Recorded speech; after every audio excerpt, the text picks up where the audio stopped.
2016 metų Lexusas NX 200T turi nuvažiavęs 96 tūkstančius mylių, lapkričio 28 aukcionas, parsiduoda draudimo.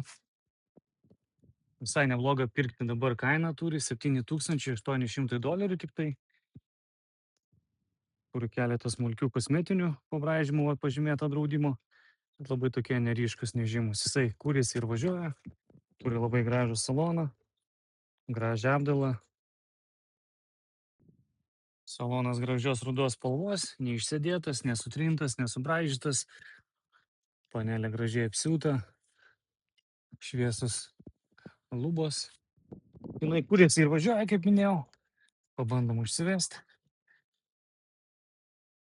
Čia viskas irgi tvarkingai. Labai geros mašinos, iš tikrųjų labai patikimos, daug kuro nevartoja. Dega arbegai, check engine'as nedega, kaip matot, variklis dirba irgi gražiai. Galima kai toliau pasižiūrėti. Galas taip pat visas tvarkingas. Matas, kad mašina buvo prižiūrėta.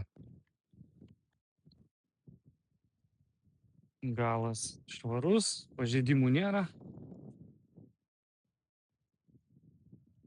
O pagrindinis pažeidimas į priekinę dalį, kaip matot, sparnas. Gavęs dešinę pusę, lempas, sparnas, bamperis. Bet kaip matot, lonžironas yra sveikas.